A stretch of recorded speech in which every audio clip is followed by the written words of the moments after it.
हाँ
ओम बराबर है। परम चिदाकाश, परम ज्योति, अखंड ज्योति, महाचिदाकाश, स्वयं प्रकाश, संपूर्ण प्रकाश, पूर्ण ब्रह्म, अनंत तेजघन, अनंत चिदघन, परमाकाश, केवल अनंत शुद्ध तेजघन, परमाकाश, अखिलात्मा, पूर्ण ब्रह्म, परमात्मा, परम चिदाकाश, परम ज्योति, अखंड ज्योति, अनंत, पूर्ण, परम चिदाकाश, परम शांति, स्वयं सिद्ध, स्वयं प्रकाश, स्वयं पूर्ण, स्वस्वरूप, यही सब कुछ है, इसके सिवा कुछ नहीं है। शून्यभास, अनंत कोटि, महाकल्पो है ही नहीं। महाचिदाकाश, स्वयं प्रकाश, संपूर्ण प्रकाश, महाचिदाकाश ज्योति, अनंत, अखंड, अभेद, महाचिदाकाश ज्योति, महासामान्य, महातत्व, महासामान्य, महाचिदाकाश, स्वसंवेद्य, सहज निर्विकल्प, महाचिदाकाश, परम कैवल्य, परम शांति, परम चिदाकाश, अनंत, पूर्ण, નિરપેક્ષ, સત, અનંત, સંપૂર્ણ, અપરિઘી, નિર્ભ્રાંત, નિરપેક્ષ. વસિષ્ઠરામ નિર્વાણ ઉત્તરાર્ધ, રાઉન્ડ 39મો રાઉન્ડ.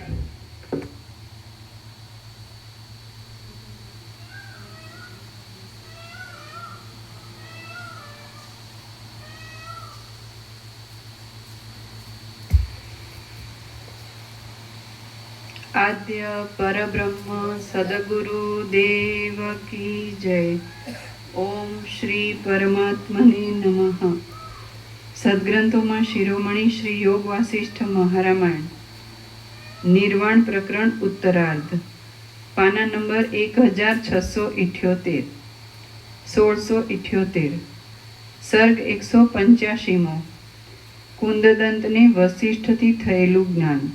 આ 185મા સર્ગમાં તે બંનેનું મથુરામાં પોતાને ઘેર જવું, ક્રમે કરી 8 ભાઈઓનો ક્ષય અને કુંદદંતને રામના સમાગમથી મોહનો ઉચ્છેદ એ વિશે વર્ણન કરવામાં આવશે.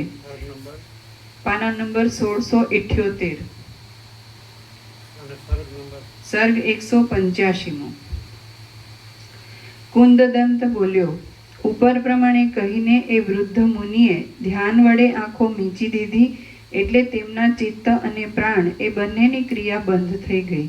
આથી તે જાણે ચિત્રમાં આલેખેલ હોય તેવા થઈ નિશ્ચળ થઈ ગયા. અમે વિવેક વડે ઉદાર એવા વચનોથી એમની વારંવાર પ્રાર્થના કરી, છતાં પણ તેમણે કશો ઉત્તર આપ્યો નહીં, કેમ કે બાહ્ય વૃત્તિનો ઉપશમ થઈ જવાથી તેમને સંસારનું કશું અનુસંધાન ન હતું. હવે અમે બંને જણા ઘેર જવાને ઉત્સુક બની ગયા હતા, એટલે અમે ધીરે ધીરે ચાલવા માંડ્યું. કેટલેક દિવસે અમે પ્રસન્ન બાંધવો વડે યુક્ત એવા પોતાના ઘર પ્રત્યે જઈ પહોંચ્યા. પછી તે ઘરની અંદર અમે કુળ દેવતાનું આરાધન, સુવાસની ભોજન, બ્રાહ્મણ ભોજન આદિ ઉત્સવ કર્યા અને ઘણા લાંબા કાળની જૂની વાતો કરતા અમે ત્યાં જ રહ્યા. હવે તે 7 ભાઈઓ પ્રલયમાં લય પામતા મહાસાગરની પેઠે ક્રમવાર નાશ પામી ગયા. ફક્ત એક જ તેનો 8મો ભાઈ એટલે મારો તે મિત્ર જ મહાસાગરની પેઠે મુક્ત થઈ ગયો. ત્યાર પછી કાળે કરીને તે પણ સાયંકાળ સમયે અસ્ત થતા સૂર્યનારાયણની પેઠે અસ્તને પ્રાપ્ત થઈ ગયો અને હું તે મિત્રના વિયોગથી અતિ દુઃખી બની ગયો. હું દુઃખિત હોવાથી દુઃખની શાંતિ સારું પાછો ફરીવાર પણ જ્ઞાનોપદેશ પૂછવા માટે આદરપૂર્વક એ કદંબ વૃક્ષના તપસ્વી પાસે ગયો. એ કદમ તપસ્વી 3 માસે સમાધિમાંથી નિવૃત્ત થયા હતા. મેં તેમને પ્રણામપૂર્વક નમ્ર ભાવથી પૂછ્યું, ત્યારે તેમણે મને નીચે પ્રમાણે કહ્યું. કદંબ તપસ્વી બોલ્યા, હું સમાધિ વિના એક ક્ષણવાર પણ રહી શકતો નથી, માટે હું પાછો ત્વરાથી સમાધિમાં પ્રવેશ કરું છું. હે નિષ્પાપ, હું હમણાં તમને બોધ કરીશ તો પણ એ પરમાર્થ સંબંધી ઉપદેશ અભ્યાસ વિના તમારા ચિત્તમાં ચોંટશે નહીં. માટે એ સંબંધમાં હું તમને એક બીજી યુક્તિ કહું છું, તે તમે સાંભળો અને તે પ્રમાણે તમે કરો. અયોધ્યા નામની એક નગરી છે. ત્યાં દશરથ નામના એક રાજા છે અને તેમને રામ નામના એક પુત્ર છે. તમે તેમની પાસે જાઓ. તેમના કુળગુરુ મુનિશ્રેષ્ઠ વસિષ્ઠ સભામાં રામચંદ્રજીને જ્ઞાનનો ઉપદેશ આપશે. હે કુંદદંત, તમે પણ મોક્ષના ઉપાયરૂપ એ દિવ્ય કથા લાંબા કાળ સુધી સાંભળીને મારી પેઠે જ પવિત્ર પરમ પદમાં વિશ્રાંત થઈ જશો. એ પ્રમાણે કહીને તે કદમ તપસ્વી સમાધિરૂપી રસાયણના મહાસાગરમાં નિમગ્ન થઈ ગયા અને હું અહીં આ પ્રદેશમાં આપની પાસે આવ્યો છું. હું અમુક છું અને મારો અમુક વૃત્તાંત છે. એ સર્વ મેં બનેલી બીનાને અનુસરી જેવું જોયું સાંભળ્યું તેવું તમને અખંડિતપણે કહી બતાવ્યું છે. રામ બોલ્યા, ઉપર પ્રમાણે પોતાની વાત કહેવામાં કુશળ એવો તે જ આ કુંદદંત છે. તે દિવસથી માંડી તે હંમેશા મારી પાસે જ રહ્યો છે. કુંદદંત નામનો તે બ્રાહ્મણ આ પડખે જ બેઠો છે અને તેણે મોક્ષના ઉપાયરૂપ આ સંહિતા પણ સાંભળી છે. મારી પાસે બેઠેલા કુંદદંત દ્વિજ આજે નિસંશય થયેલ છે. કેમ? નિસંશય થયેલ છે કે કેમ તે તેને પૂછો. વાલ્મીકી બોલ્યા, રામચંદ્રજીએ ઉપર પ્રમાણે કહ્યું એટલે વક્તાઓમાં શ્રેષ્ઠ એવા મુનિશ્રેષ્ઠ વસિષ્ઠજી કુંદદંત તરફ જોઈ બોલ્યા. વસિષ્ઠ બોલ્યા, હે બ્રાહ્મણોમાં શ્રેષ્ઠ નિષ્પાપ કુંદદંત, કહો તમારા સર્વ સંશયની નિવૃત્તિ થઈ કે કેમ? અવશ્ય જાણવા યોગ્ય અને મોક્ષ આપનારું જે બ્રહ્મ તત્વ મેં અહીં વર્ણવ્યું છે તે શ્રવણ દ્વારા તમારા સમજવામાં બરોબર આવ્યું છે ને? કુંદદંત બોલ્યો, મારા સર્વ સંશયો દૂર થયા છે. જાણવા યોગ્ય બ્રહ્મ તત્વ મેં અખંડિત રીતે જાણી લીધું છે અને સર્વ સંશયથી રહિત થયેલું મારું ચિત્ત જ મને જય આપનાર છે. મેં જે જાણવાનું હતું તે જાણી લીધું છે, જે જોવાનું હતું તે જોઈ લીધું છે અને જે પ્રાપ્ત કરવાનું હતું તે સર્વ નિર્બાધપણે પ્રાપ્ત કરી લીધું છે. કેમ કે હવે હું પરમ પદમાં વિશ્રાંત છું. આપની પાસેથી મને આત્મ ચૈતન્યનો બોધ, આત્મજ્ઞાન થયેલો છે અને તેથી આ સર્વ મને ચિદૈક રસ જણાય છે. વળી ચિદાકાશની અંદર પોતાથી અભિન્ન સત્તાવાળા જગત રૂપે પણ તે જ પ્રસરી રહ્યું છે. ચિદાકાશ સર્વના આત્મારૂપ છે, સર્વવ્યાપી છે અને સર્વરૂપ છે. તેથી સર્વ, સર્વદા, સર્વત્ર, સર્વથી સંભવે છે. એક સરસવના કણની અંદર વળી ચિદાકાશની અંદર પોતાથી અભિન્ન સત્તાવાળા જગત રૂપે પણ તે જ પ્રસરી રહ્યું છે. ચિદાકાશ સર્વના આત્મારૂપ છે, સર્વવ્યાપી છે અને સર્વરૂપ છે. તેથી સર્વ, સર્વદા, સર્વત્ર, સર્વથી સંભવે છે. એક સરસવના કણથી અંદર પણ જે પ્રકારે અનેક જગતો સંભવે છે અને જે પ્રકારે સંભવતા નથી તે સર્વ હું નિશેષપણે સમજી ગયો છું. ઘરની અંદર 7 દ્વીપવાળી પૃથ્વી સંભવે છે અને વસ્તુતઃ જોતા ઘર પોતે જ શૂન્ય છે. આ બંને વાત નિસંશય છે. જે વસ્તુ જે દેશકાળમાં જેવા જેવા પ્રકારે ભાસે છે અને પ્રાણીઓને જેવા પ્રકારે અનુભવમાં આવે છે તે સર્વરૂપે અનાદિ અને અનંત બ્રહ્મ જ થઈ રહેલ છે અને તે પોતે સર્વત્ર ચિદૈક રસ છે. શ્રી યોગ વાસિષ્ઠ મહારામાયણમાં નિર્વાણ પ્રકરણના ઉત્તરાર્ધનો કુંદદંત પ્રબોધ નામનો સર્ગ 185મો સમાપ્ત. સર્ગ 186મો. સર્વ બ્રહ્મરૂપ જ છે. આ 186મા સર્ગમાં સર્વ બ્રહ્મરૂપ જ છે એવો સિદ્ધાંત યુક્તિથી સ્થિર કરવામાં આવશે અને ચિદ્રૂપ ધાતાના સંકલ્પથી વરદાન તથા શાપની સિદ્ધિ વિશે વર્ણન કરવામાં આવશે. વાલ્મીકી બોલ્યા, કુંદદંત ઉપર પ્રમાણે કહી રહ્યા બાદ અનિંદ્ય આત્માવાળા ભગવાન વસિષ્ઠ મુનિ પરમાર્થને યોગ્ય એવા આ પ્રમાણે વચનો બોલ્યા.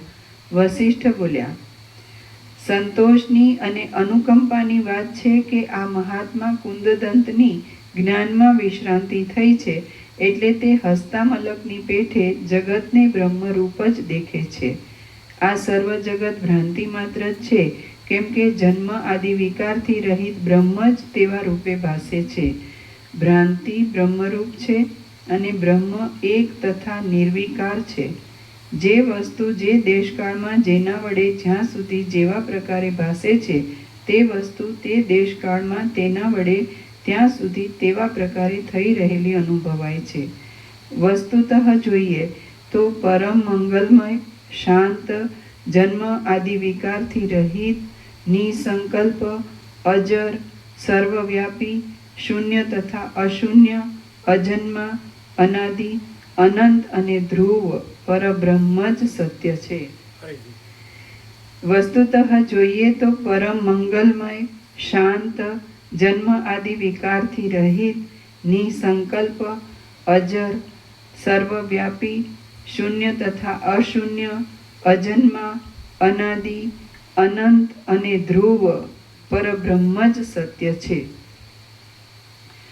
શબલ બ્રહ્મ જે અવસ્થાને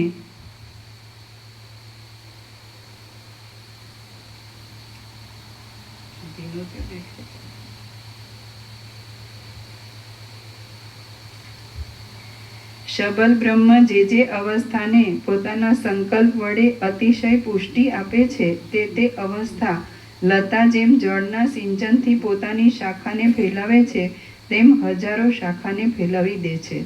બ્રહ્માંડ પણ એક પરમાણુ રૂપ છે, કેમ કે તે ચિદાકાશની અંદર રહેલું છે. તેમજ એક પરમાણુ પણ બ્રહ્માંડ રૂપ છે, કેમ કે તેની અંદર આખું આ જગત ચિત્ત સત્તાને લીધે રહ્યું છે.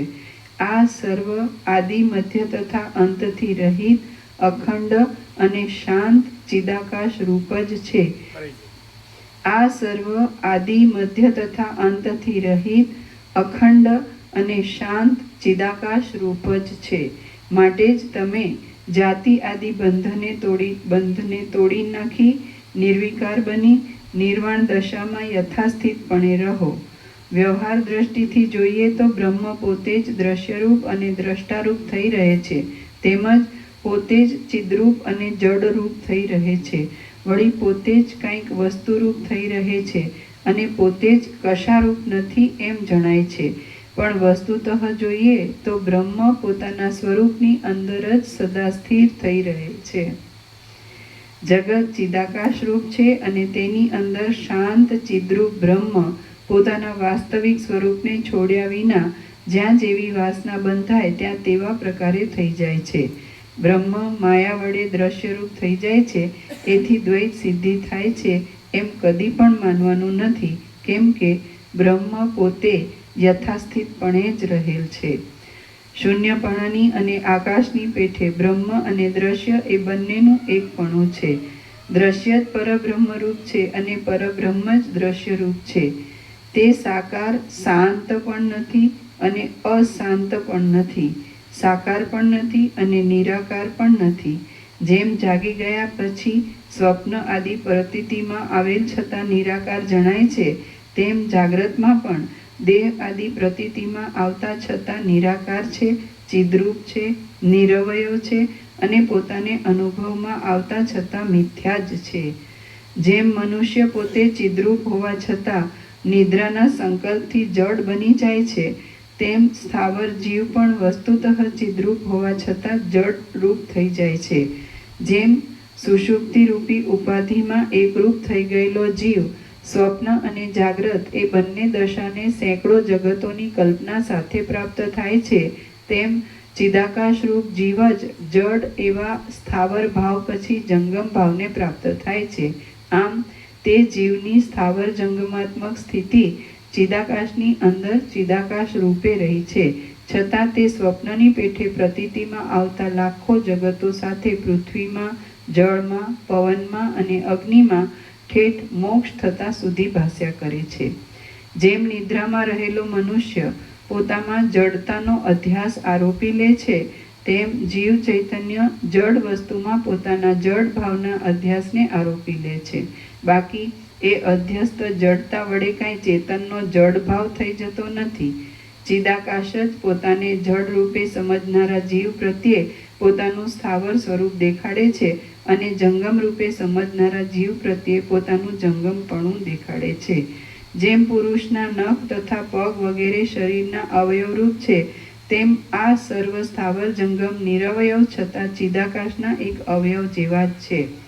સ્વપ્નની પેઠે સૃષ્ટિના આરંભકાળમાં પોતાના સંકલ્પની અંદર જગતનું જેવું રૂપ સ્ફુર્યું છે, તેવું રૂપ આજ પર્યંત રહેલું છે.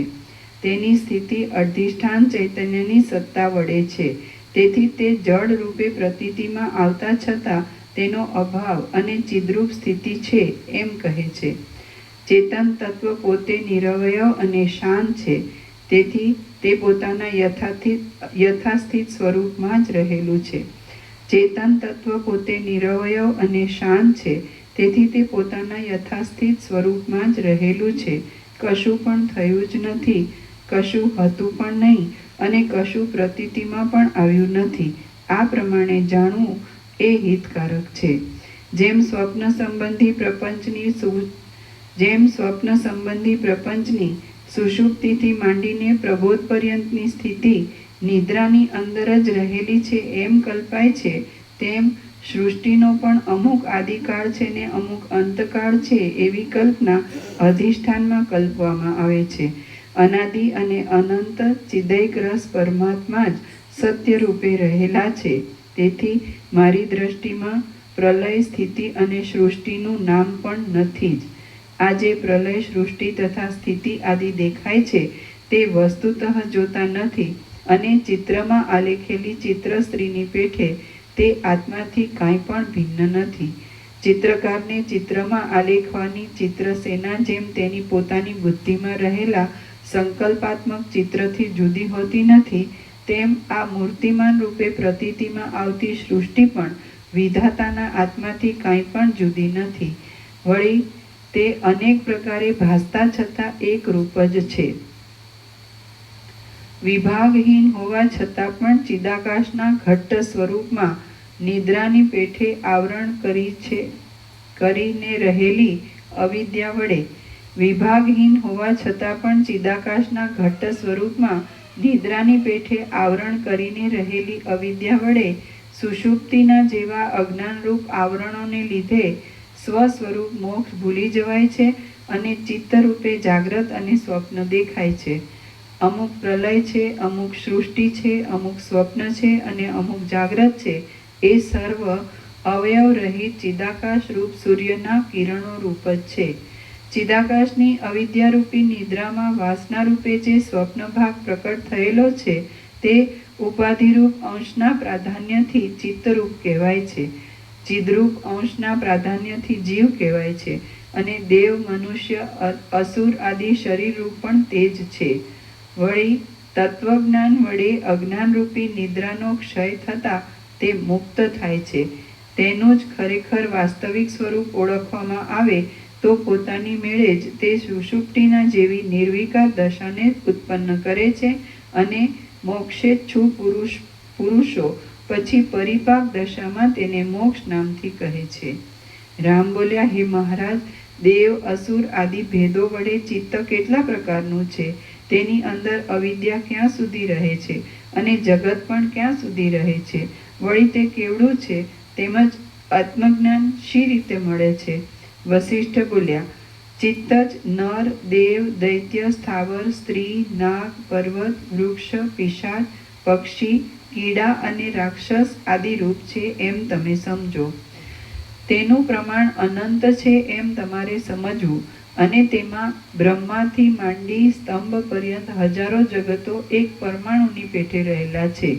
ઉપર આકાશમાં ચક્ષુ ઇન્દ્રિયને પ્રેરવામાં આવે છે અને સૂર્ય પ્રદેશથી પણ ઉપરના પ્રદેશમાં જે કાંઈ ચક્ષુ ઇન્દ્રિયના જ્ઞાનનો અનુભવ થાય છે તે ચિત્તનું જ રૂપ છે. તે અનંત છે અને નિર્મળ આકારવાળું છે. એ એક ચિદાત્માનું સંસારના કારણરૂપ હોવાથી વિકટ રૂપ છે.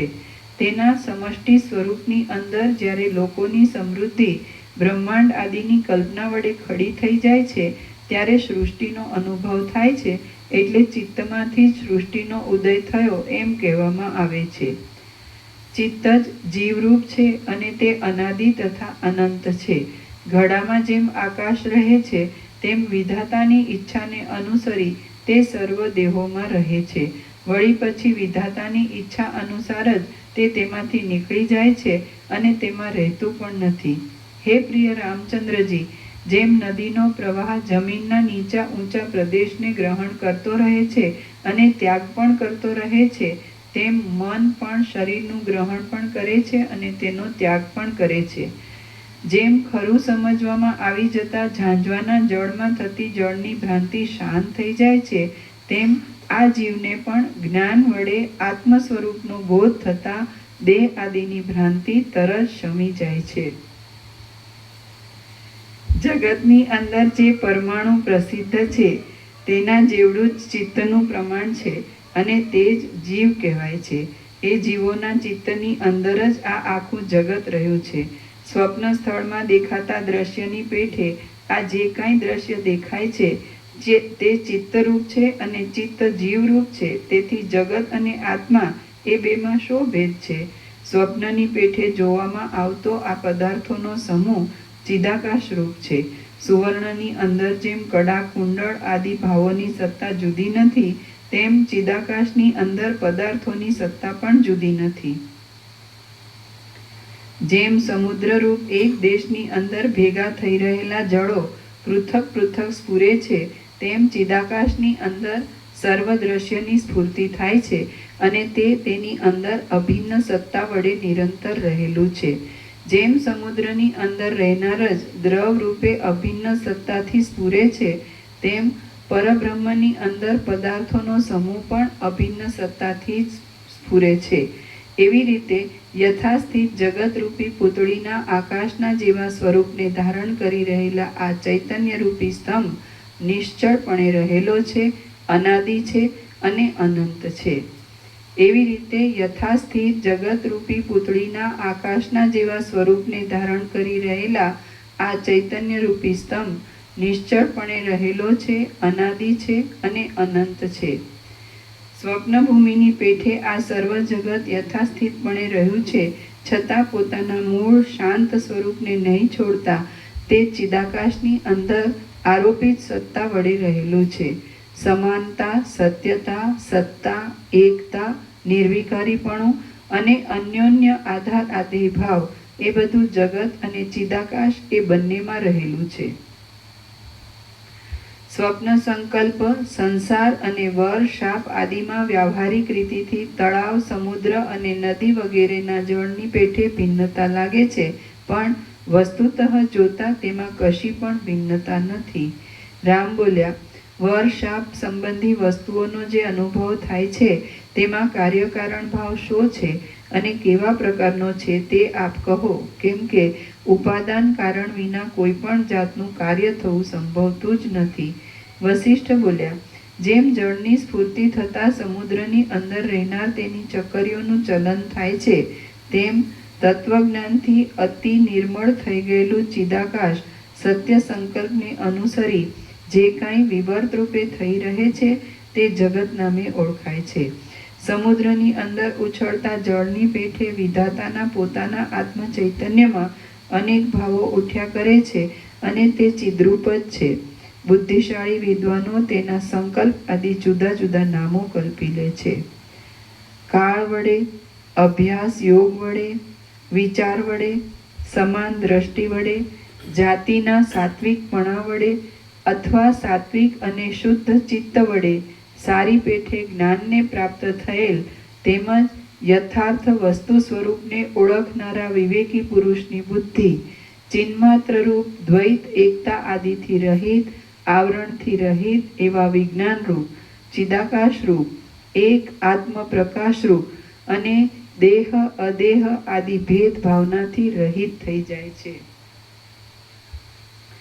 તે તત્વજ્ઞ પુરુષ પોતે જે કાંઈ દેખે છે તે સર્વ સંકલ્પ માત્ર છે એમ સમજે છે.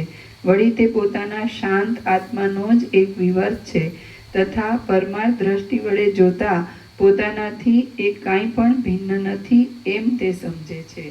સંકલ્પ નગરની પેઠે અને સ્વપ્ન સંબંધી મહાનગરની પેઠે આ સર્વ જગત તત્વજ્ઞાનીને સંકલ્પ માત્ર જ ભાસે છે. આત્મા જેમ જેમ પોતાના શ્રેષ્ઠ સંકલ્પો દ્રઢ રીતે બાંધતો જાય છે અને જેમ જેમ વધારે શુદ્ધ બનતો જાય છે, તેમ તેમ જે સંકલ્પોને તે પોતે કરે છે તે સંકલ્પો સત્ય જ થતા જાય છે. સંકલ્પ નગરની અંદર બાળક સ્વાધીનતાથી પોતા વડે નિયમમાં રાખી શકાય એવા શીલાના ઉઠવાને અનુભવપૂર્વક સમજે છે. તે જ પ્રમાણે હિરણ્યગર્ભરૂપ પરમાત્મારૂપ પોતાના સંકલ્પરૂપ આ જગતની અંદર વર શાપ આદિને પોતાનાથી અભિન્ન અને સત્ય લેખે છે. જેમ પોતાના સંકલ્પ નગરમાં કલ્પનાના બળથી રેતીમાં પણ તેલ નીકળે છે, તેમ આત્મારૂપ આવરણથી રહિત હિરણ્યગર્ભના સંકલ્પ બળથી સૃષ્ટિના સંકલ્પો વડે વર શાપ આદિ બરાબર સિદ્ધ થાય છે. જ્યાં સુધી બુદ્ધિનું આવરણ ખસી ગયું નથી ત્યાં સુધી ભેદ બુદ્ધિ શાંત થતી નથી. આથી અવિવેકી પુરુષના ભેદ ભરેલ સંકલ્પો સિદ્ધ થતા નથી. હિરણ્યગર્ભને જે કલ્પના જેવા પ્રકારે દ્રઢ થઈ ગઈ છે તે જ્યાં સુધી યત્નથી બીજી કલ્પના વડે પરિવર્તનને પ્રાપ્ત થતી નથી ત્યાં સુધી તેવા પ્રકારે જ આજ સુધી રહી છે. જેવી રીતે સાવયવ તત્વની અંદર વિચિત્ર અવયવોનો ક્રમ અભિન્ન સત્તાથી રહ્યો હોય છે, તેમ નિરવયવ બ્રહ્મની અંદર અભિન્ન સત્તાથી દ્વિત્વ એકત્વ આદિ રહેલું છે.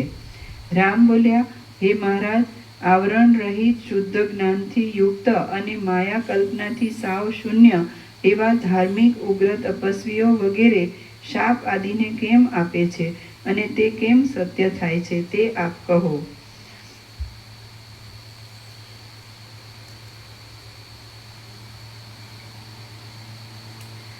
વશિષ્ઠ બોલ્યા, સૃષ્ટિના આદિકાળમાં શબલ બ્રહ્મ પોતાના સ્વરૂપની અંદર જે કલ્પના જેવા પ્રકારે ઉઠાવે છે તે પ્રમાણે જ તેનો અનુભવ થાય છે, કેમ કે તેમાં બીજું કશું પ્રતિબંધક નથી.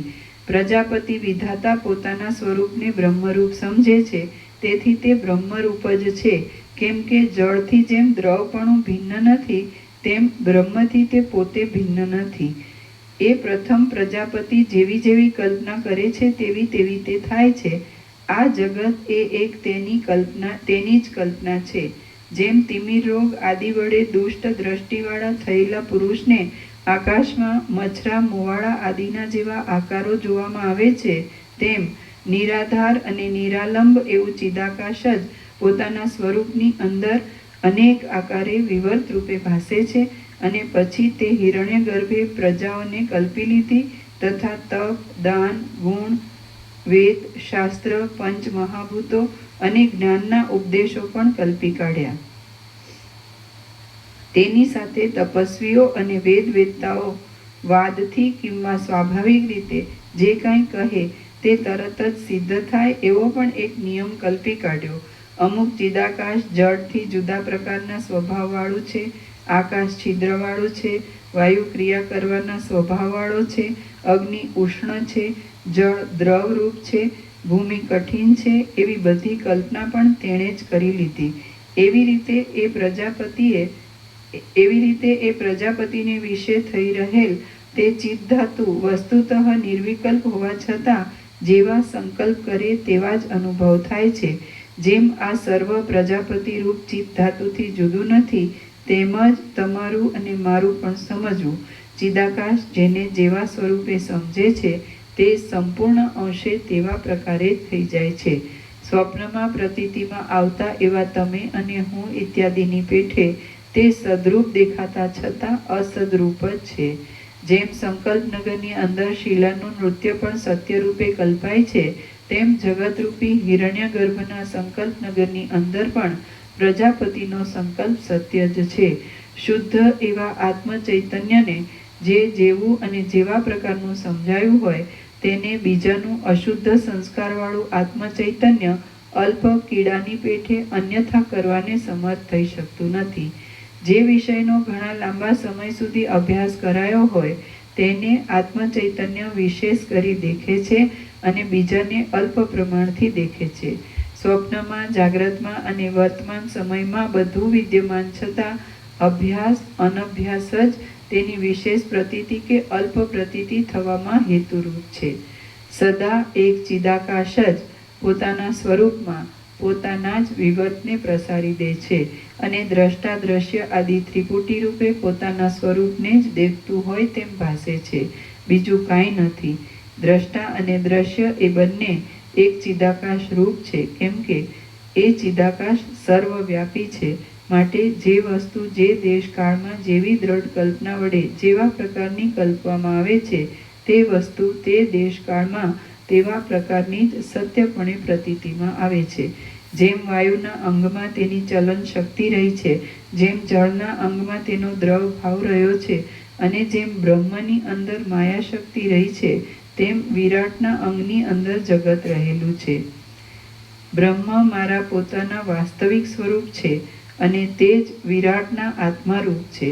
જગતનું તથા આત્માનું સ્વરૂપ વિચારી જોતા તે વિરાટ રૂપ છે, તેથી શૂન્યપણાની અને આકાશની પેઠે બ્રહ્મનો અને જગતનો કાંઈ ભેદ નથી. ગંગા આદિ નદી પર્વત ઉપરથી નીચે પડે છે ત્યારે તે સ્થાનમાં તેના જળબિંદુઓની અનેક પંક્તિઓ દેશકાળ અનુસાર ઉપર ઉછળે છે તથા નીચે પડે છે, તે એક જ ધારા પ્રવાહ રૂપે કલ્પ સુધી નીચે પડ્યા કરે છે અને પછી તે અનેક રૂપે વિભાગ પામે છે. તે પંક્તિઓ મન બુદ્ધિથી રહિત છે અને પાછી પોતાના એક જ પ્રવાહની અંદર ભેગી થઈ જાય છે. તે જ પ્રમાણે બ્રહ્મના એક વિવર્તરૂપ આ જગતના વિચિત્ર ભેદો વિશે પણ સમજવાનું છે. માત્ર તફાવત એટલો જ છે કે જળ બિંદુઓ મન બુદ્ધિ આદિથી રહિત છે અને જગતના ભેદો પોતાની મેળે જ પોતાના દેહોમાં બુદ્ધિ આદિની કલ્પના કરી લે છે અને જળ જેમ દ્રવપણાને ધારણ કરે છે તેમ તેઓ સૃષ્ટિની શોભાને ધારણ કરે છે. આમ અજ્ઞાન બુદ્ધિથી જોતા અવિવેકીઓને તેમની દ્રષ્ટિથી આ જગત દેખાય છે, પણ મારી દ્રષ્ટિમાં તો આ મન બુદ્ધિ આદિ સર્વ જગતનો ક્રમ ત્રણેય કાળમાં ઉત્પન્ન જ થયો નથી. વળી તે કારણ રહિત છે, તેથી અદ્વૈત રૂપ જ છે. મરણ પછી આ શરીરમાં મન બુદ્ધિ આદિથી રહિત જેવી અવસ્થા અનુભવવામાં આવે છે અને પાષાણ આદિમાં જેમ જડ સત્તા રહી છે તેમ પરમાત્માની પણ મન બુદ્ધિ આદિથી રહિત નિર્વિક્ષેપ સત્તા સમજી લેવી. જેમ આત્માની અંદર સુષુપ્તિ અને સ્વપ્નમાં પ્રકાશ તથા અંધકાર ભાસે છે, તેમ પરબ્રહ્મની અંદર અજ્ઞાનરૂપી નિદ્રામાં સૃષ્ટિ અને પ્રલયની પ્રતીતિ થાય છે. જેમ એક જ ઉત્તમ નિદ્રામાં સુષુપ્તિ ને સ્વપ્ન એ બંનેના ભાવ રહ્યા હોય છે, તેમ એક જ બ્રહ્મની અંદર સૃષ્ટિ અને સંહાર એ બંનેનો આભાસ રહ્યો છે. જેમ મનુષ્ય નિદ્રાની અંદર પાષાણના જેવી સ્થિતિ અનુભવે છે, તેમ પરમાત્મા પણ જડ ભાવની સ્થિતિને અનુભવે છે. બીજા વિષયમાં લાગેલા ચિત્તવાળા પુરુષના અંગૂઠાને અથવા બીજી કોઈ આંગળીને તડકો, પવન, ધૂળ આદિનો સ્પર્શ થાય છે ત્યારે કંઈક અનુભવ થાય છે, પણ તે નહીં જેવો જ થાય છે. તે જ પ્રમાણે જડ, પાષાણ આદિમાં રહેલા આત્માને સુખ દુઃખ આદિનો અનુભવ થાય છે તો પણ તે નહીં જેવો જ છે. આકાશ, પાષાણ તથા જળ આદિને અધિષ્ઠાતા દેવતા રૂપે જેમ કાંઈ દેહનો અનુભવ થાય છે, તેમ પ્રલયમાં આપણે ચિત્ત રહિત હતા છતાં આજે સૃષ્ટિકાળમાં ચિત્તની સત્તાને લીધે આપણને નાના પ્રકારના અનુભવો થાય છે. જેમ અખંડ કાળની અંદર અનેક કલ્પોમાં આપણને અનેક દિવસ રાત્રિઓના અનુભવો ભાસે છે, તેમ પરમાત્માની અંદર અસંખ્ય સૃષ્ટિ સંહારના અનુભવો ભાસ્યા કરે છે. જેમ કેવળ જળથી જ ભરેલા મહાસાગરની અંદર સ્વભાવે જ ચક્રીઓ, તરંગો તથા કુંડાળા આદિનું સ્ફુરણ થાય છે, તેમ બાહ્ય વિષયોનું અવલોકન, મનન, અનુભવ, રાગ અને ઈચ્છા ઇત્યાદિ વિક્ષેપથી રહિત સ્વરૂપવાળા શાંત પરમપદની અંદર પણ આ સૃષ્ટિ લયનો સમૂહ સ્વભાવે જ સ્ફુર્યા કરે છે. શ્રી યોગ વાસિષ્ઠ મહારામાયણમાં નિર્વાણ પ્રકરણના ઉત્તરાર્ધનો સર્વમ ખલ્વિદમ બ્રહ્મ ઇતિ પ્રતિપાદન યોગોપદેશ નામનો સર્ગ 186મો સમાપ્ત. સર્ગ 187મો વસ્તુઓનો સ્વભાવ. આ 187મા સર્ગમાં સર્વ વસ્તુઓના સ્વભાવ વિશે અને એક ચોક્કસ નિયમ વિશે વર્ણન આવશે તથા જીવભાવની પ્રાપ્તિ થવાના હેતુઓની ઉત્પત્તિ અને બ્રહ્મની શુદ્ધતા વર્ણવવામાં આવશે. રામ બોલ્યા, વિચિત્ર એવા અસંખ્ય પદાર્થોનો એક જ અમુક ચોક્કસ નિયમ કેમ હોય છે અને પદાર્થોનો એક જ પ્રકારનો અચલ સ્વભાવ કેમ હોય છે? દેવતાઓ અસંખ્ય હોવા છતાં સૂર્ય જ કેમ ઉગ્ર કાંતિવાળા છે અને દિવસો શા કારણથી લાંબા ટૂંકા થાય છે? વસિષ્ઠ બોલ્યા, વિધાતા પ્રથમ સૃષ્ટિના આરંભકાળમાં કાકતાલીયની પેઠે જેવા જેવા નિયમવાળું જે વસ્તુનું ભાન થાય વિધાતા પ્રથમ સૃષ્ટિના આરંભકાળમાં કાકતાલીયની પેઠે જેવા જેવા નિયમવાળું જે વસ્તુનું ભાન થયું અને જેવા સ્વરૂપે તથા જેવા કાર્યકારણ ભાવથી તેની સ્થિતિ કલ્પાઈ, તેવા જ પ્રકારે તે આજ પર્યંત જગતના નામથી ઓળખાય છે. વિધાતા સર્વશક્તિમાન છે, તેથી તેને આદિકાળમાં જેવું ભાસ્યું તે તેવું જ સત્યરૂપ થઈ રહ્યું, કેમ કે તેના પોતાનામાં સત્ય સંકલ્પ હોવાને લીધે તેને જે ભાન થયું તે અન્યથા કેમ થઈ જાય? બ્રહ્મા પોતે પોતાની ચિત્તસત્તાને લીધે જે પ્રમાણે થઈ રહ્યું છે અને જે પ્રમાણે ઘણા લાંબા કાળથી ભાસે છે તેનું માયાની અંદર સૃષ્ટિ રૂપે ભાન થાય છે અને પ્રલય કાળમાં અભાન થાય છે. સર્વ વસ્તુની અંદર જે કાંઈ અનાદિ ચોક્કસ નિયમરૂપ વસ્તુ શક્તિ રહેલી છે તેને જ નિયતિ નામ આપવામાં આવ્યું છે. અમુક અમુક પ્રકારનું છે અને તમુક પ્રકારનું છે એવા નિયમ રૂપે બ્રહ્મ પોતે જ ભાસી રહ્યું છે. તેને જ નિયતિ શબ્દ વડે કહેવામાં આવે છે અને તે જ સૃષ્ટિના તથા સંહારના રૂપને ધારણ કરે છે. ચિદાકાશની અંદર પોતાની મેળે જ જાગ્રત, સ્વપ્ન અને સુષુપ્તિ રૂપી વિવર્ત ખડો થઈ જાય છે. જેમ જળની અંદર રહેનાર દ્રવપણું જળથી જુદું નથી, તેમ તે વિવર્ત ચિદાકાશથી જુદો નથી. તે સ્વચ્છ ચિદાકાશ રૂપ જ છે. જેમ આકાશની અંદર શૂન્યપણું રહ્યું છે, કપૂરમાં સુગંધ રહેલી છે અને તડકામાં ગરમી રહેલી છે, તેમ ચિદાકાશની અંદર જાગ્રત આદિ રહેલું છે અને તેનાથી એ કાંઈ જુદું નથી. સૃષ્ટિ પ્રલયના પ્રવાહની અભિન્ન સત્તાને લીધે સૃષ્ટિ અને પ્રલય એવા નામને ધારણ કરી રહેલા ચિદાકાશ રૂપ બ્રહ્મ સ્વરૂપની અંદર આ સર્વ રહ્યું છે. આભાસ માત્ર સર્વ સૃષ્ટિની નિયમિત વ્યવસ્થા આભાસ માત્ર વિધાતાના વિલાસને અનુસરીને છે. એ ચિદાકાશ ક્ષણને કલ્પરૂપ તથા કલ્પને ક્ષણરૂપ સમજે અને કરી મૂકે તો તે પ્રમાણે તે થઈ જાય છે. સ્વપ્નની પેઠે તે દેશ, તે કાળ, તે ક્રિયા, તે દ્રવ્ય અને તે ઉદય આદિ સર્વ સ્વભાવે ચિન્માત્ર તત્વનો એક વિવર્ત છે. ચિન્માત્ર તત્વ પોતે વસ્તુતઃ નિરાકાર છે. તે જ પોતાના સ્વરૂપની અંદર રૂપ આદિ બાહ્ય વિષયોના અનુભવરૂપ, સંકલ્પ આદિ આંતર વિષયોના અનુભવરૂપ અને દેશ, કાળ, ક્રિયા આદિ રૂપ થઈ જાય છે. એવી રીતે જે વસ્તુ જે કાળે એ ચિન્માત્ર તત્વે હિરણ્ય ગર્ભે જેવા નિયમવાળી પ્રથમ કલ્પી તેવા જ નિયમવાળી તે રહી, પણ વસ્તુતઃ જોઈએ તો તે આકાશ રૂપ જ છે. કલ્પ એ બ્રહ્મના એક નિમેષ રૂપ છે. એ કલ્પ સુધી પદાર્થો એક રૂપે થઈ રહે છે. સ્વભાવનું તત્વ જાણનાર વિશાળ બુદ્ધિવાળા વિવેકી પુરુષો આ એક રૂપ રહેવાને સ્વભાવ નામથી ઓળખે છે. સર્વમાં અનુસ્યુત એવું જીવનું ચિત્ત સ્વરૂપ જ સ્વભાવરૂપ છે. તે જ પ્રમાણે એક જ અગ્નિ આદિ વસ્તુ દેશકાળના ભેદ વડે અનેક રૂપ થઈ રહે છે, છતાં પણ પોતાના મૂળ સ્વરૂપને છોડતી નથી. તે તો સર્વ ઉષ્ણ વસ્તુમાં અનુસ્યુત ઉષ્ણ પ્રકાશના રૂપને ધારણ કરે છે. આને જ સ્વભાવ કહેવામાં આવે છે. આ જ પ્રમાણે એ એક જ ચિન્માત્ર વસ્તુ સેંકડો પદાર્થો રૂપ થઈ રહી છે. ચિદાકાશ રૂપ જીવની અંદર જે વૃત્તિઓના સ્ફુરણ જેવું ભાસે છે તે વૃત્તિઓનું મૂળ અધિષ્ઠાન એ ચેતન તત્વ જ છે અને તેની જેવા સ્વભાવની કલ્પના કરવામાં આવે છે તેવો જ તેનો સ્વભાવ બંધાઈ રહ્યો છે. સ્વપ્નની પેઠે જાગ્રતમાં પણ પ્રતીતિમાં આવતા પૃથ્વી, જળ, તેજ, વાયુ તથા આકાશ એ સર્વ વસ્તુ ચિદ્રૂપ છે અને તેઓ પોતાથી થતા અનેક કાર્યોની ખાણરૂપ છે. વળી શબલ બ્રહ્મ તેમના ખજાના કે ખાણરૂપ છે. હે મહારાજ, તેમાં સાવયવ કઠિન ભાગનો મોટો ખજાનો આ ભૂપીઠ છે અને તે રાજાની પેઠે સર્વ મનુષ્ય સમૂહના આધારરૂપ ગણાય છે. જળનો મુખ્ય ખજાનો મહાસાગર છે. તેજનો મુખ્ય ખજાનો સૂર્યનારાયણ છે. ચપળતાનો મુખ્ય ખજાનો વાયુ છે અને શૂન્યતાનો મુખ્ય ખજાનો આકાશ છે.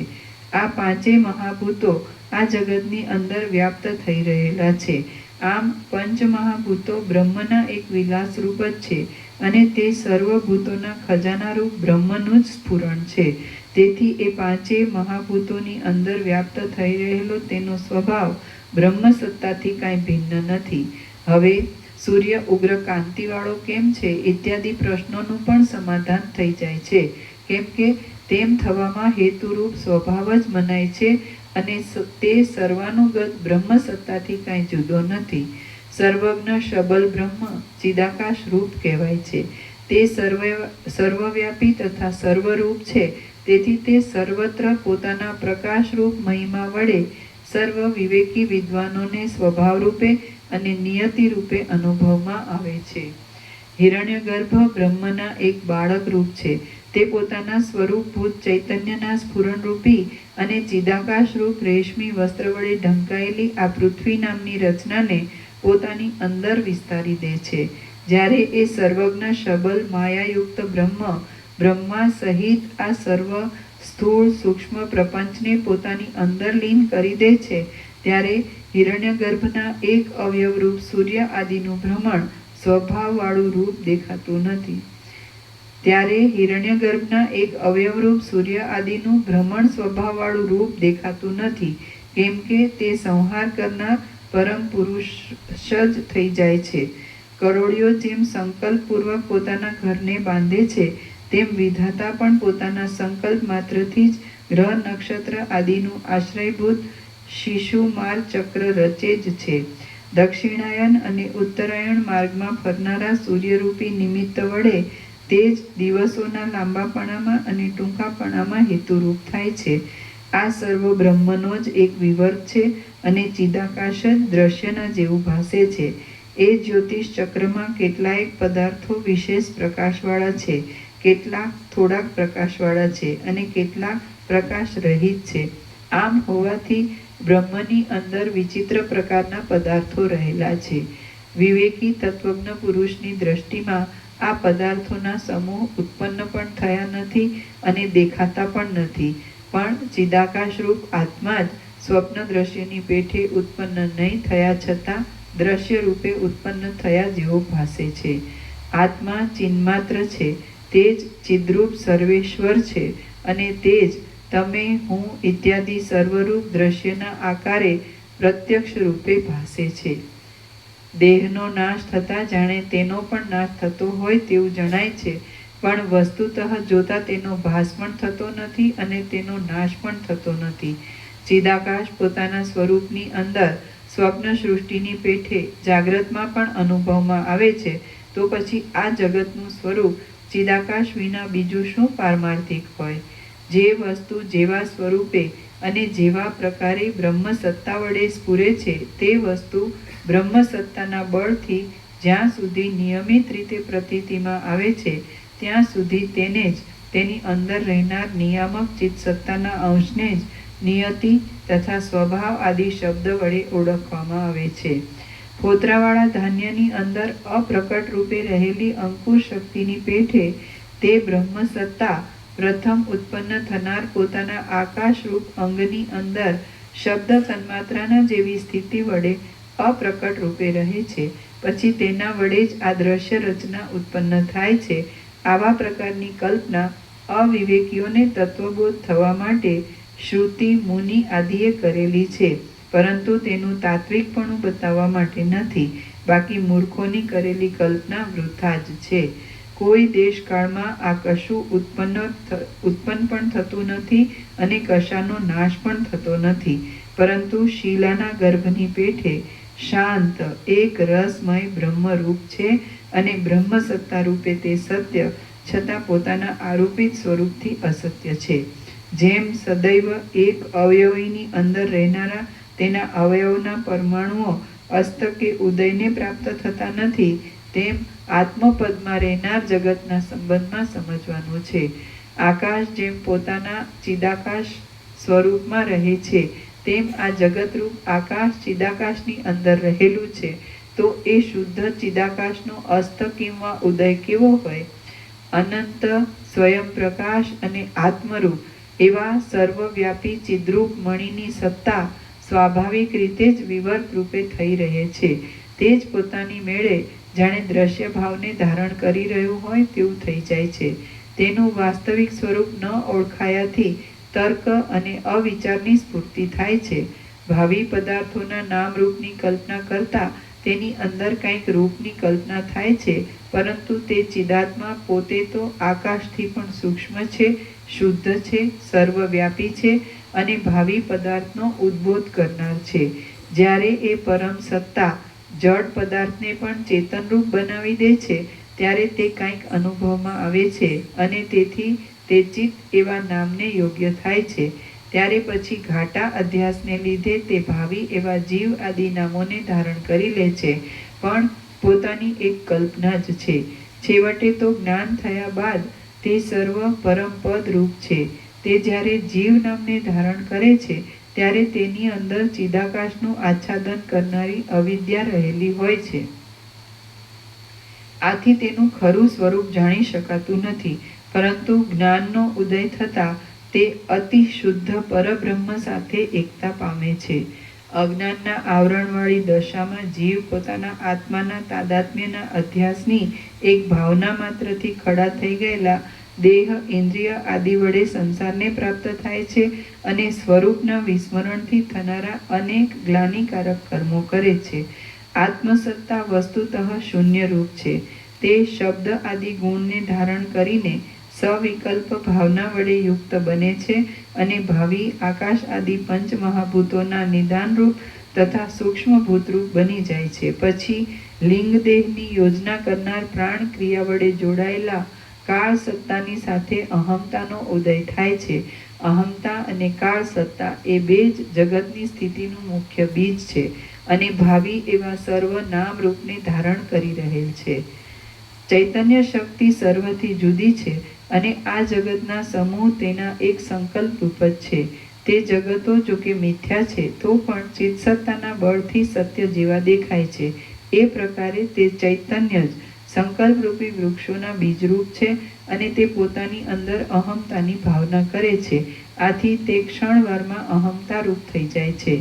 જળ જેમ તરંગ રૂપે જળની અંદર ભ્રમણ કર્યા કરે છે, તેમ એ જ ચેતન સત્તા શબલ બ્રહ્મની અંદર ભાવ અભાવ આદિ રૂપે ડૂબી જાય છે તથા ભમ્યા કરે છે. આમ તે જીવ નામને ધારણ કરે છે. એવી રીતે ભાવનાવાળું એ ચિદાકાશ આકાશ તન્માત્રાની ભાવનાને પોતાની મેળે જ ઘટ્ટ બનાવે છે અને ધીમે ધીમે આકાશને ઉત્પન્ન કરે છે.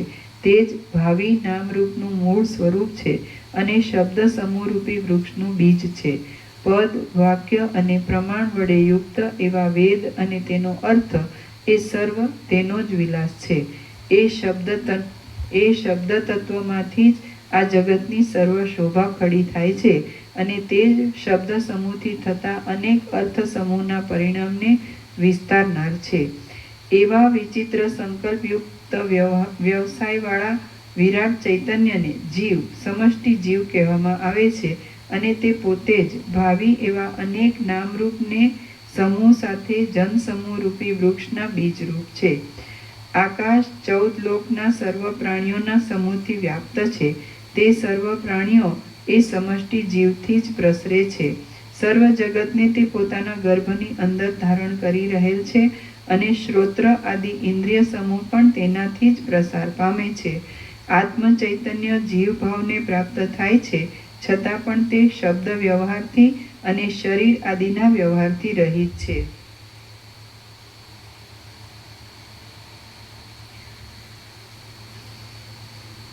તે પછીથી તે કાકતાલીયની પેઠે નીચે પ્રમાણે ચેતન સત્તાના બળથી કલ્પી લે છે. સર્વભૂતોની જે ક્રિયાશક્તિ પવન સ્કંદરૂપ છે, તેમજ જે ત્વચા વડે અનુભવાતા સ્પર્શરૂપી વૃક્ષના એક બીજરૂપ છે, તે તેમાંથી પ્રસરે છે. વળી તેની અંદર ચિદવિલાસને જે પ્રકાશનો અનુભવ થાય છે તે રૂપ તન્માત્ર છે અને તે ભાવિ એવા પોતાના નામ રૂપને ધારણ કરી રહેલ છે. એ પ્રકાશરૂપ ચેતન સત્તા જ તેજરૂપ છે અને એ તેજ કાંઈ બીજા વડે બનેલું નથી. આવી જ રીતે સ્પર્શનો અનુભવ કરનાર ચેતન જ સ્પર્શરૂપ છે, બાકી સ્પર્શ કાંઈ બીજી વસ્તુ નથી.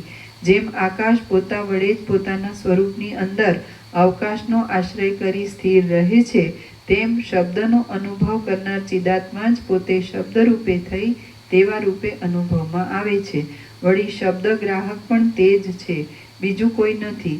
કેમ કે તે અવસ્થામાં કૌંસમાં સૃષ્ટિના આરંભકાળમાં સમષ્ટિ જીવની અંદર બીજા કોણ શબ્દનું ગ્રહણ કરનાર હોય? જેમ સૃષ્ટિના આદિકાળમાં જ સમષ્ટિ જીવમાં ઈતરની કલ્પના ન હતી, તેમ હમણાં આજે પણ સમષ્ટિમાં તે નથી. કેમ કે દ્વિત્વ, એકત્વ આદિનો અત્યંત અસંભવ છે. એવી જ રીતે રસ તન્માત્ર અને ગંધ તન્માત્ર વિશે સમજી લેવાનું છે. વસ્તુતઃ તે સાવ અસત્ય છતાં સ્વપ્નની પેઠે જાગ્રતમાં સત્ય રૂપે પ્રતીતિમાં આવે છે. તે જ સૂર્ય આદિના પ્રકાશ વડે જ આલોકરૂપી પ્રકાશ કરવા રૂપી વૃક્ષના એક બીજ રૂપ છે. તે અને તેમાંથી રૂપના ભેદથી સંસાર પ્રસરે છે. આકાશના જેવા નિર્વિકાર અને ભાવિ એવા અનેક નામને ધારણ કરનાર એ તત્વમાંથી પોતાની મેળે જ રસ તન્માત્ર ઉત્પન્ન થાય છે. તે અન્નપાન વગેરેના સમુદાયના માધુર્ય આદિના અનુભવરૂપ કહેવાય છે. જીવ જ ભાવિ એવા રૂપો તથા નામોના સંકલ્પોને ધારણ કરનાર આ સર્વ કાર્યકારણના સમૂહરૂપ છે અને તે પોતે સંકલ્પ વડે ગંધ તન્માત્રને પણ ઉત્પન્ન કરે છે. ભૂગોળ તેમાંથી જ ઉત્પન્ન થાય છે. તેથી તે આકારરૂપી વૃક્ષના બીજરૂપ છે અને સર્વના આધાર તથા આત્મારૂપ છે. તેના વડે સર્વ સંસાર પ્રસરે છે. એવી રીતે પંચ તન્માત્રનો સમૂહ વસ્તુતઃ ઉત્પન્ન નહીં થયા છતાં ઉત્પન્ન થઈ ગયો છે અને કલ્પનાના જ બળથી નિરાકાર છતાં સાકાર થઈ રહ્યો છે. એ પંચ તન્માત્રનો સમૂહ કાકતાલીયની પેઠે પોતે જે પ્રદેશ વડે રૂપને અનુભવે છે તે ચક્ષુ કહેવાય છે. વળી જે પ્રદેશ વડે તે શબ્દને અનુભવે છે તે શ્રોત્ર કહેવાય છે અને જે પ્રદેશ વડે સ્પર્શને અનુભવે છે તે ત્વચા ઇન્દ્રિય કહેવાય છે. જે પ્રદેશ વડે તે રસનો અનુભવ કરે છે તે રસના ઇન્દ્રિય કહેવાય છે અને જે પ્રદેશ વડે તે ગંધને અનુભવે છે તે ઘ્રાણેન્દ્રિય કહેવાય છે.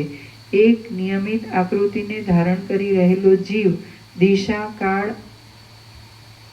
આદિના ભેદને કલ્પી લે છે અને વ્યષ્ટિ ભાવને લીધે સર્વાત્મ્ય ભાવના અભાવથી સર્વ અંગથી સર્વને જાણી શકતો નથી. એવી રીતે અનંત સંસાર સંબંધી કલ્પના પ્રત્યેક જીવમાં આત્માની અંદર જ રહેલી છે.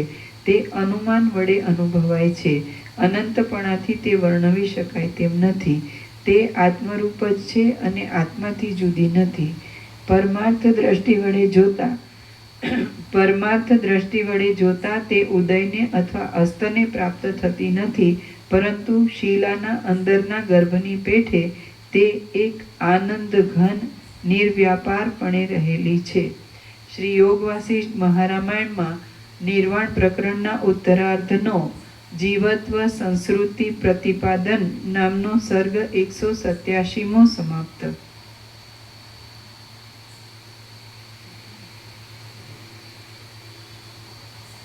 સર્ગ 188મો જીવના સ્વરૂપનું વર્ણન. આ 188મા સર્ગમાં જીવ બ્રહ્મરૂપ છે. તેની ઉત્પત્તિ લિંગદેહની ભ્રાંતિથી થઈ એમ કહેવાય છે. એ વાત સ્પષ્ટપણે બતાવવામાં આવશે. વસિષ્ઠ બોલ્યા, આ જીવ ચિદાકાશ રૂપ જ છે. તેનું જે કાંઈ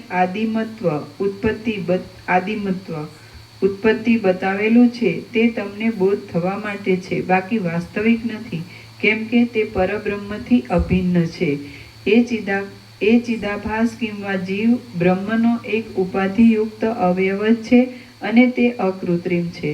એ ચિદાભાસ દ્રશ્યને દ્રષ્ટા રૂપે અનુભવતા જીવ શબ્દ વડે કહેવાય છે. હે રામ, ચિદ્રૂપ છતાં દ્રશ્ય પરાયણ થઈ રહેનાર આ જીવના અનેક વિચિત્ર નામો છે તે તમે સાંભળો. તે મુખ્ય પ્રાણને તથા કર્મેન્દ્રિયોને ધારણ કરે છે અને જ્ઞાનેન્દ્રિયને પણ ધારણ કરે છે. તેથી તે જીવ શબ્દ વડે કહેવાય છે. દ્રશ્યને સંકલ્પ દ્વારા અનુભવવાથી તે ચિત્ત શબ્દ વડે પણ ઓળખાય છે. અમુક વસ્તુ અમુક પ્રકારની છે એવો સ્પષ્ટ બોધ એનાથી જ થાય છે. તેથી તે બુદ્ધિ શબ્દ વડે અહીં બોલાય છે. સંકલ્પ કરવાથી અને મનનનો જ્ઞાતા હોવાથી તે મન એવા નામથી પણ ઓળખાય છે. હું છું એવી પ્રતીતિ ઉત્પન્ન કરવાથી તે અહંકાર શબ્દથી પણ ઓળખવામાં આવે છે. શાસ્ત્રને વિચારનારા વિવેકી પુરુષો ચિદ્રૂપ આત્મા કે જે પરમાર્થરૂપ છે તેને જ મુખ્યત્વે ચિત્ત શબ્દ વડે બોલે છે. તે જ જીવ પ્રૌઢ એવા સંકલ્પ સમૂહના સંયોગથી પુર્યષ્ટક પણ કહેવાય છે. સૃષ્ટિના આરંભકાળમાં પ્રથમ તે જ હોય છે. તેથી તેને પ્રકૃતિ શબ્દથી પણ ઓળખવામાં આવે છે. બોધ થતાં તેનું ઉપાધિમય રૂપ દેખાતું નથી. તેથી વિદ્વાનો તેને અવિદ્યા શબ્દથી ઓળખે છે. આવા જીવના નામો તમને કહ્યા. આ નિરાકાર અને નિર્વિકાર જીવને પંડિતો આતિવાહિક દેહના નામથી કહે છે અને તે લિંગ શરીર રૂપી ઉપાધિના યોગે આદિ અંતયુક્ત બોલાય છે. એવી રીતે આ ત્રણેય લોકની ભ્રાંતિ સ્વપ્નનગરની પેઠે અને સંકલ્પનગરની પેઠે ભાસ્યા કરે છે. તે ભોગ તથા મોક્ષરૂપ અર્થને આપનાર છે, છતાં નિહિ સ્વરૂપ છે, શૂન્ય છે અને નિરાકાર છે. હે નર શ્રેષ્ઠ, આતિવાહિક દેહ ચિદાકાશરૂપ છતાં લિંગ દેહરૂપ કહેવામાં આવે છે. વસ્તુતઃ જોતા તે આકાશથી પણ શૂન્ય છે. એ લિંગ શરીર અથવા આતિવાહિક દેહ મોક્ષ થતા સુધી કાયમ જ રહે છે અને તેનો અસ્ત ઉદય થતો નથી. 14 લોકના સર્વ પ્રાણીઓની સૃષ્ટિનો અંકુર ચિત્તરૂપી ભૂમિમાં જ ફૂટે છે. તેની અંદર કાળની વ્યવસ્થાને અનુસરી ફળની પેઠે લાખો સંસારો ઉત્પન્ન થઈ ગયેલા છે, ઉત્પન્ન થશે અને હાલ પણ વિદ્યમાન જ છે. અરીસો જેમ પ્રતિબિંબને ધારણ કરે છે તેમ આ ચિત્તરૂપી દેહ અંદર અને બહાર અનેક જગતોને ધારણ કરે છે. આમ છતાં તે આકાશની પેઠે શૂન્ય જ છે. મહાકલ્પને અંતે સર્વનો નાશ થઈ જાય છે. તે પછી મહાશૂન્ય, પ્રૌઢ, બ્રહ્મરૂપ અને નિર્વિકાર એવા ચિદાકાશની અંદર ચિત્ત સ્વરૂપનું આવરણ કરનાર અજ્ઞાનનો નાશ થાય છે. એ ચિદાકાશના સ્વરૂપનું જ ભાન આ વર્ણવેલા ક્રમ પ્રમાણે આતિવાહિક દેહ રૂપે ભાસે છે.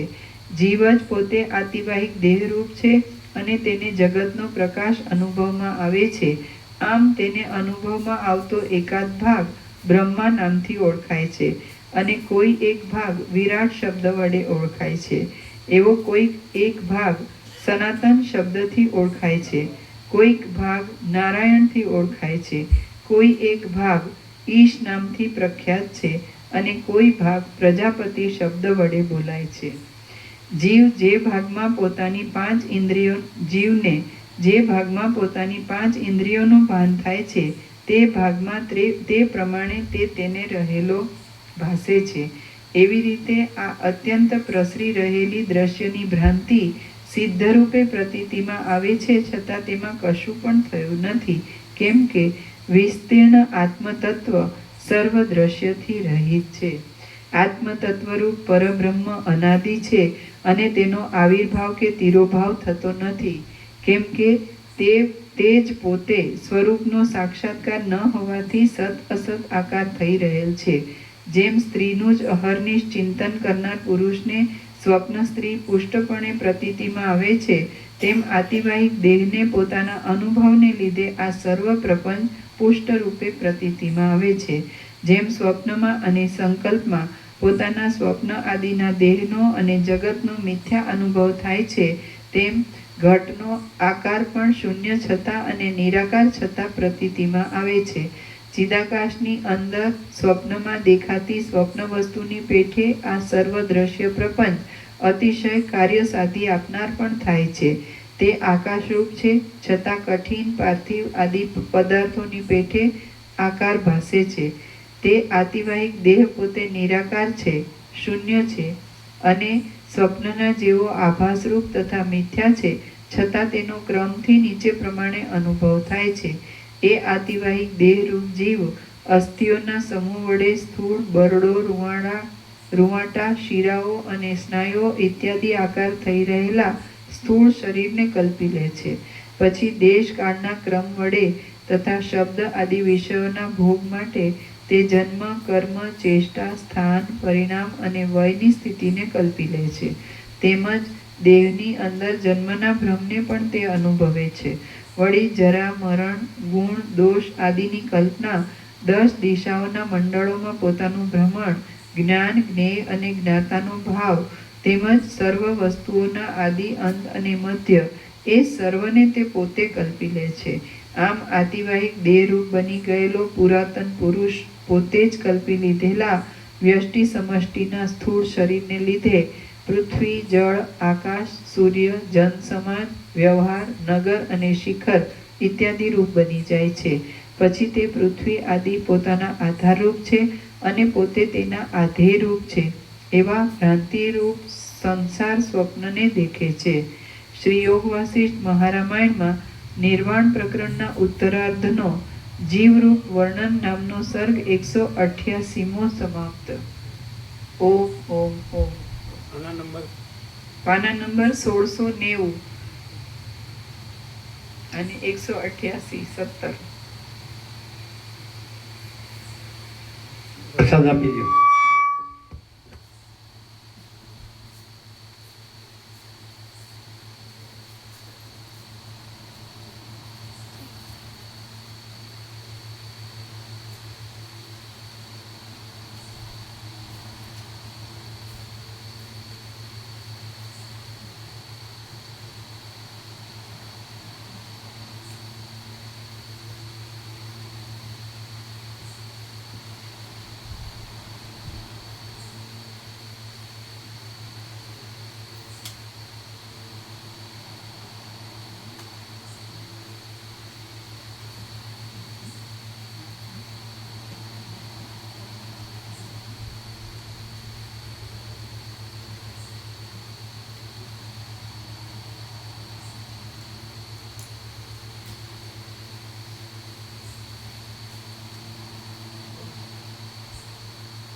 પ્રસાદ લઈને નીકળશો ને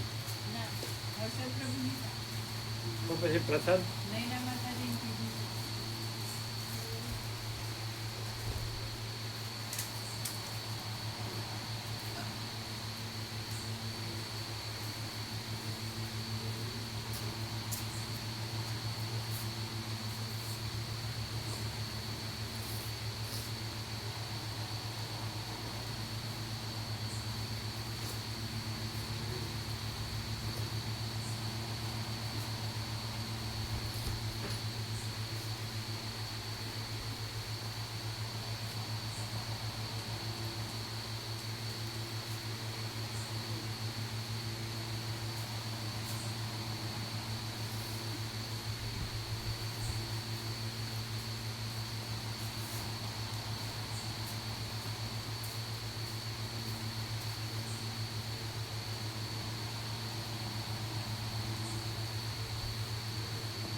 કાલે 5 વાગે આવું, સાંજે 5 વાગે.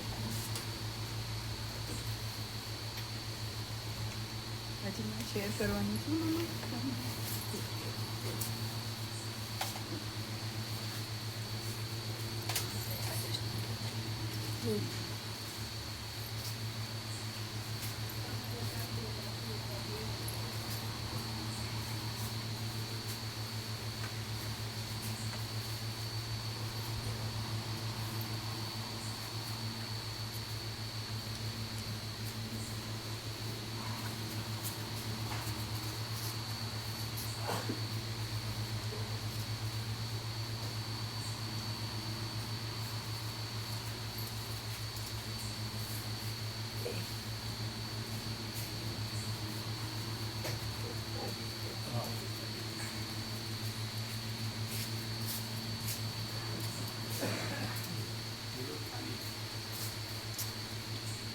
ઓડિયો વાળું બતાવી હા, વિડીયો હા.